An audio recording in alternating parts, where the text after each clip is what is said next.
Ngasigi kaino se ko video se switch word ki matang da ni ko ai gi video se yam di sang hala roi ge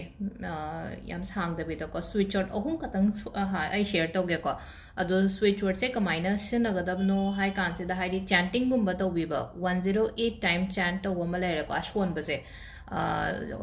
switch word hari word ama ha se ni ko om kan ha ra se om se om om om om om 108 times adu maina chanting ama to ma tam da hadi cham ni pan se dum shoi dana to biyo ko ina kaino ma kat ma tam do cham ni pan se dum hadi kaino hadi aphaba oi haina wakhan da su khallaga do maina kat li dana adu maina same aigi aina sai switch word chon bse da su ka cham ni pan se chon bi ba adu switch word say ahum di oira ni ko hadi sum audience se makal makal oi bane na hadi problems ki kaino hadi life the problem lei ba dagi kaino ma lei na ko hadi yana da bani khang de nungshina da ba adum ba me am gi lei bane na hadi adum pull up ahum oi na sema ge ama katang main oi na relationship katang problems katang gi na traga ai gi thaba inkhang oi da ba ko ta ba adu katang gi na ta ba ahum adum ma hai ra ge ko hadi ahum se adum ai gi darkar oi ba word to lokhala ga adum se na biro ba dum ko ado sin nangai di switch word se akoina keno taw matam da haidi english ki switch word kumba adumaina gumba oigali dana ko english ki switch word ka haidi wolf magic begin kaina ga khona mamang da son di hope ono ga taw ki ba khot ki ba myam to ko ado si sina ngasi gi sina vedic switch word ko vedic switch word se somewhere sanatan hogi keno ga adu gi switch word se sanatan switch word ne so adum hainai ko mina ko ado vedic switch word se karam bano hai kan ai hai petang adum hai ge ko kwai first ko akoina sida akoina kaino ma hadi problems kum balai base hadi problems kum balai ban haraga di kamaina no hai kan je thaba ama tauge haraga ngam daba natraga hadi paisagi harasine ko hadi thabak to oira kan danga sai ge ai gi imung da nungai ba yai phaba paisa do changak to ni na ko yamna simple loiba switch order ma ha ge ko kwai first ko mi maming dong na taw bani ko se ko akoi gi sila ko sida hyperten screenshot loge sugar ready sidi hadi hai ba su yam nungai na ko hadi aruba su oide na ko ready sidi se son bi be ai ba ready sidi se kai no hai ba matam da ko hai ai meaning su hyperten adum hairam ma ge ko hydra su dum ga shu ko de kai de dum khangchen la se khangmin ra se pulap ready sidi se ko akoi gi ready haraga di hadi landa hingalak pane ba akoi di increase in wealth prosperity kari gra ai gi life se da ko ngasai gi ready se gi meaning se ko siddhi se na ko hadi aina tawdori ba thabak to target to yo bodune ba se da ko hadi se da word side se ko hadi se da simple loina ko hadi siddhi gi meaning di hadi reaching the target aduga ready gi na hadi increase well keno hai tar ko hadi aina chatori ba thabak to hadi panthung phang ba aduga aingonda lanthum changa pakho pa adu na ready se di se dum son ba ai ko hadi ready se 108 times ko se na quite first ke leira ko ready se di dum to bi ba ai ko mi ama heta na ko aduga amana ko akhoi gi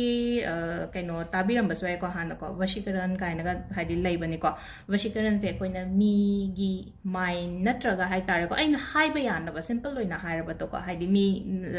kasai gi madu aina khatang ko aina hai ba yan ba aina ai ge accordingly chat na ba control hairasine ko ado sidi ai gi mi da tawbiyo ko mi atopa da control tawge di khallu no ko haidi sigi pot se de sugu maina ina tala po ko pa mayam se hadi apha barom da sina biwa ai imung ge ai phajage haibo adu doina sina biwa ado si ko hadi sida aina ngasa haji budi haigra washikaran na haina ko hadi sida screenshot adum lobi horo ko hadi washikaran se washi en hairaga di ko hadi ngasa gi mi do control to bone ba sida ko hadi aduga magi karan hairaga hadi washi haibagi ko hadi se mai meaning se matek washi hairaga di ngasa gi mi do gi mind do control to bom le na ko aduga karan na hadi sigi akoina tawbagi method se process se ko hadi si sine hadi mawong niom procedure hair sa ne ko hadi mi do gi keno do control to boy procedure ko adu simple loina ko hadi just washikaran se akoina shon ba ya ba si se ko merit kum kai gumba adum bana sina biyo sigi pot se ko aduga kitang su ko hadi chang amada adum nataba hadi yare khara haine aina hoji khara haiba yare hai kan do adai kan da lepo ba natabi da ko hadi si se katang adum powerful oiba mantras oiba ne na ko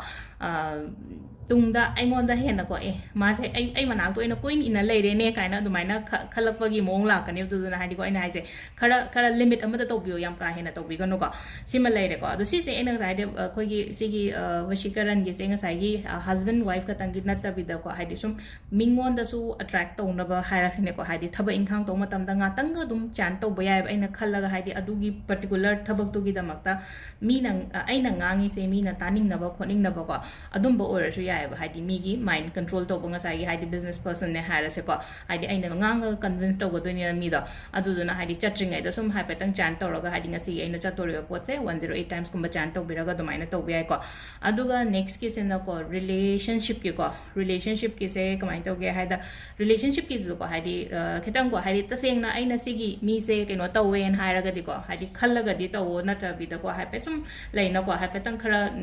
ꯈꯔ ꯀꯩꯅꯣ ꯇꯧꯋꯦ only just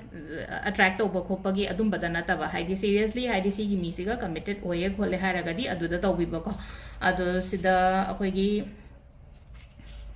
ꯁꯤ ꯂꯩꯔꯦꯀꯣ ꯀꯥꯝꯗꯦꯞ ꯍꯥꯏꯅ ꯍꯥꯏꯔꯦꯀꯣ ꯀꯥꯝꯗꯦꯞꯁꯦ ꯀꯩꯝ ꯅꯠꯇꯦ ꯀꯩꯅꯣꯅꯦ ꯍꯥꯏꯗꯤ ꯒꯣꯗ ꯑꯣꯐ ꯂꯚ ꯍꯥꯏꯅ ꯍꯥꯏꯅꯩꯀꯣ ꯃꯥꯁꯦꯀꯣ ꯑꯗꯣ ꯃꯥꯒꯤ ꯀꯩꯅꯣꯁꯦ ꯁꯣꯟꯕ ꯌꯥꯏꯀꯣ ꯍꯥꯏꯗꯤ ꯒꯣꯗ ꯑꯣꯐ ꯂꯚ ꯍꯥꯏꯕꯗꯤ ꯀꯥꯝꯗꯦꯞꯁꯦ ꯀꯅꯥꯅꯣ ꯍꯥꯏꯔꯒ ꯂꯣꯔꯗ ꯑꯩꯈꯣꯏꯒꯤ ꯏꯁꯣꯔ ꯚꯤꯁꯅꯨꯒ ꯂꯛꯁꯃꯤꯒꯒꯤ ꯃꯆꯥꯅꯨꯄꯥꯅꯤꯀꯣ ꯑꯗꯨꯗꯨꯅ ꯍꯥꯏꯗꯤ ꯃꯥꯁꯦ ꯑꯩꯈꯣꯏꯅ ꯀꯩꯅꯣ ꯑꯩꯅ ꯉꯁꯥꯏ ꯍꯥꯏꯕꯗꯣ ꯍꯥꯏꯗꯤ ꯚꯦꯗꯤꯛ ꯑꯩꯈꯣꯏ ꯍꯤꯟꯗꯨ ꯃꯥꯏꯊꯣꯂꯣꯖꯤꯔꯣꯝꯗ ꯀꯩꯗ ꯂꯥꯛꯑꯒꯗꯤ ꯍꯥꯏꯗꯤ ꯃꯥꯁꯦ ꯒꯣꯗ ꯑꯣꯐ ꯂꯚ ꯀꯥꯏꯅꯒ ꯑꯗꯨꯃꯥꯏꯅ ꯍꯥꯏꯅꯩꯌꯦꯕ ꯍꯥꯏꯗꯤ ꯁ꯭ꯄꯦꯜ ꯑꯇꯩ ꯑꯩꯈꯣꯏ ꯅꯍꯥꯟꯒꯩ ꯋꯤꯆ ꯀ꯭ꯔꯥꯐ ꯀꯩꯀꯥ ꯇꯧꯈꯤꯕ ꯈꯣꯠꯈꯤꯕꯗꯨꯅ ꯑꯃꯨꯛ ꯍꯥꯏꯗꯤ ꯑꯇꯣꯞꯄ ꯀꯟꯇ꯭ꯔꯤꯁꯀꯤ ꯀꯩꯒꯤ ꯑꯗꯨꯝꯕꯅ ꯈꯔ ꯁꯤꯖꯤꯟꯅꯔꯦꯀꯣ ꯁꯤꯗꯅ ꯑꯃꯨꯛ ꯍꯥꯏꯇꯥꯔꯦꯀꯣ ꯁꯤꯗꯤ ꯋꯥꯔꯗ ꯃꯌꯥꯝꯁꯦ simple word ngata si simple word mayam se haidi shin na biba koina switch word oina ko ado sida lere ko first ki sum didi dum anambana shinarani khange ado makhagi ani sidi khara khitang leina ko haidi problems yam ka haina leibe mungumba kaigumba adumba da shina biyo ko ado silere ngasigi switch word ki se ko 108 times hon ba ma lere ko ado mu kamaina nukti gi adum ko haidi sida numiti ke shulaite ko numi ko mathoni shon gadam ni keno taw ni haid adugi kemta keno leite ko aina soningo matamda sonba yai ko dum wakhanda khum khallaga aduga amana sum iraga ko iraga even aigi ka da kai da dum thupchalaga natraga aigi mon makha da kai da dum thammasu dum yai ba sigi magi word sigi energy su engon da phangani ba ko adu sida leire ko gi ngasigi switch word ki video se ma'am thank you